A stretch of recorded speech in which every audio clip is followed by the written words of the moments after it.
Recebo aqui nos estúdios da Rádio Liberdade FM o professor Beto Kozerski, professor de História, ele que é aqui do município de Santa Helena, também um dos integrantes da Academia Cultural de Santa Helena. E neste mês de novembro, nós temos no último dia 15, foi o dia da proclamação da República. Nesse mês comemoramos também o Dia da Bandeira e a gente vai saber um pouquinho mais sobre a proclamação da República e também sobre o Dia da Bandeira. Bom dia, professor Beto. Bom dia aos ouvintes da Liberdade. Nós estamos comemorando nesse mês, então, o dia da Proclamação da República. Proclamação da República é feriado. Agora, o que aconteceu e por que foi proclamada a República?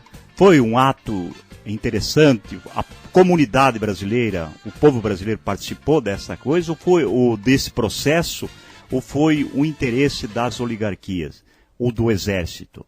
Nós tivemos aí, lamentavelmente, a proclamação da República. Se nós olharmos a Primeira República, que foi de 1889 até 1930, foi um tremendo fracasso, porque a corrupção campeou, o povo não participava das eleições, o coronelismo se alastrou e só tivemos o povo participando mesmo quando Getúlio Vargas assumiu o poder através de um golpe. Então, nesse aspecto, a proclamação da República não foi positivo. Evidentemente, quando nós discutimos república, nós sabemos que res pública, coisa pública. Em vez de ser um imperador, um rei, dono do poder, quem é o poder é o público, ou seja, eleições para presidente, eleições para governador, eleições para todos os cargos. Só que se as eleições não forem bem compostas, nós não teremos democracia. É o que praticamente ocorreu com a proclamação da República. E por que houve a proclamação da República? Porque o exército brasileiro praticamente foi composto contra a guerra do Paraguai, contra os paraguaios, né, na guerra do Paraguai. Nós percebemos que nesse período o Brasil tinha um exército muito desorganizado. Com a Guerra do Paraguai se organizou o exército. Acabada a Guerra do Paraguai, o exército brasileiro ficou sem função. E aí os comandantes do exército começaram a achar ruim, queriam um aumento salarial e outras coisas, e resolveram assumir o comando da República. Evidentemente, a República é um anseio da população. Sempre que vamos pensar bem, a Inglaterra, um dos países mais avançados do mundo, existe uma monarquia ainda. A Espanha voltou para a monarquia. Então, é um processo que aparentemente houve avanço, mas na prática nós temos que discutir isso. Professor, e quais foram os ganhos que o Brasil teve a partir do momento que se tornou república? É o que eu estava falando. Os ganhos realmente foram muito poucos.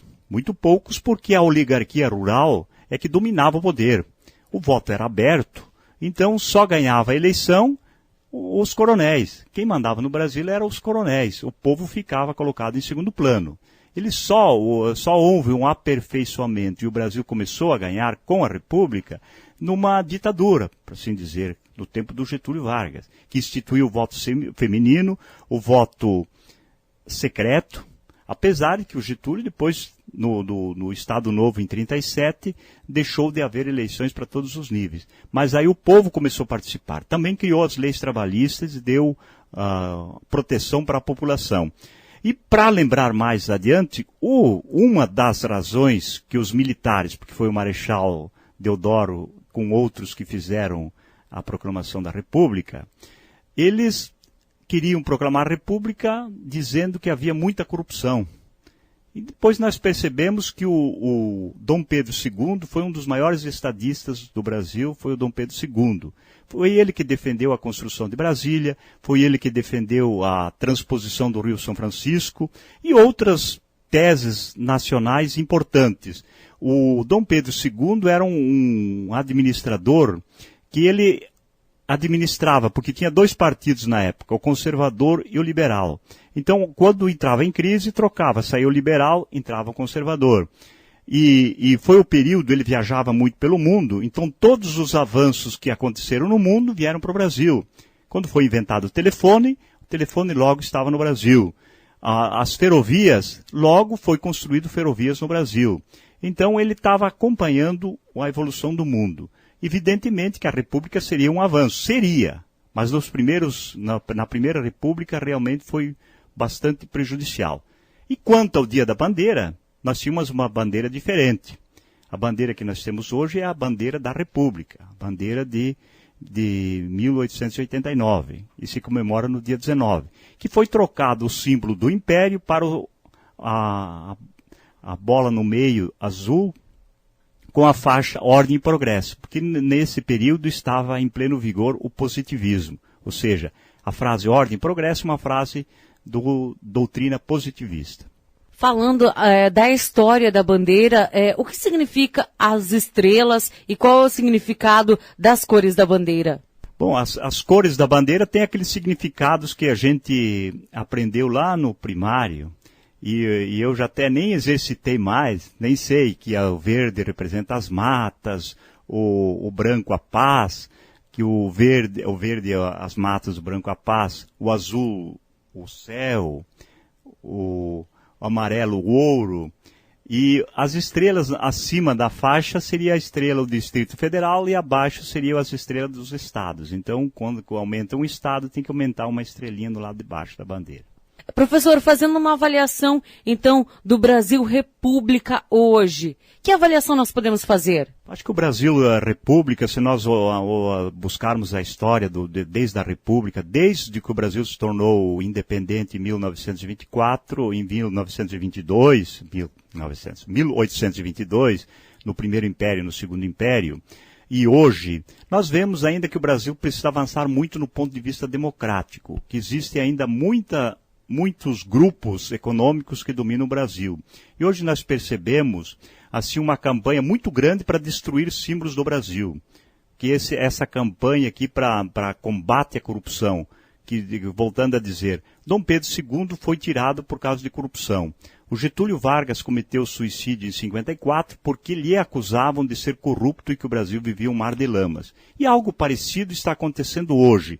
E por incrível que pareça, são os mesmos grupos econômicos e as mesmas dinastias do Estado de São Paulo e as oligarquias do Brasil inteiro, do Brasil que comandavam aquela vez essas campanhas difamatórias, continuam exercendo as campanhas difamatórias do governo que existe ali, com o mesmo discurso, combate à corrupção. E a gente sabe que corrupção, onde existem negócios, existe certa corrupção. Enquanto os países defendem as suas empresas, algumas autoridades aqui estão criando e divulgando todo dia meios de comunicação, divulgando notas, desprezando as nossas empresas e colocando manchas, dizendo que é corrupção em cima de corrupção. E isso não ajuda a população brasileira, porque se tem pontos ruins que existe corrupção, sim, mas existe muita coisa boa e muita melhoria que aconteceu no Brasil nos últimos anos. Então nós temos que divulgar as coisas com equilíbrio, e o Brasil não é tão ruim como se propaga por aí. Que o nosso Brasil o que é ruim é algumas lideranças que ficam só divulgando pontos negativos. Nós temos que divulgar os pontos positivos, que o Brasil é um dos melhores países do mundo e o mais acolhedor do mundo. Todos os países do mundo têm boas relações com o Brasil. Só alguns brasileiros que não concordam com isso. E, professor, a gente vê que acontece em vários países, vários atentados, guerras, por exemplo, o que aconteceu na França aí com esse atentado, e no Brasil não. O Brasil é um país tranquilo, um país onde que a gente não vê guerras como essas, como sofrem os Estados Unidos e outros países. Principalmente, como dizer, o Brasil recebeu bem todo mundo, e o Brasil nunca invadiu outro país e não agrediu nunca. Não agrediu nem os seus vizinhos, e não agride muito menos no mundo inteiro. Esses países que hoje sofrem atentados, evidentemente que o Brasil não está livre, porque vai receber delegações estrangeiras e pode ser que a possibilidade de que haja algum conflito aqui no Brasil não está descartado.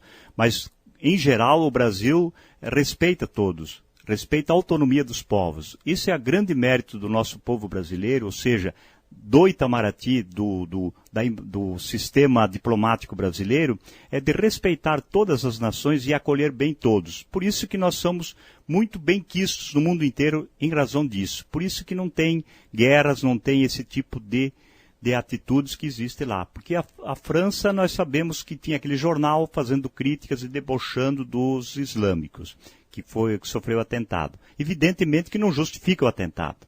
Agora nós tivemos também eles bombardeando setores lá no Iraque, na Síria, na Líbia, querendo impor a vontade dos ocidentais. Evidentemente, quando você impõe a sua vontade, grupos ficarão favoráveis, mas os que perderam o poder, que foram oprimidos, tentarão a vingança. E é o que está acontecendo, infelizmente.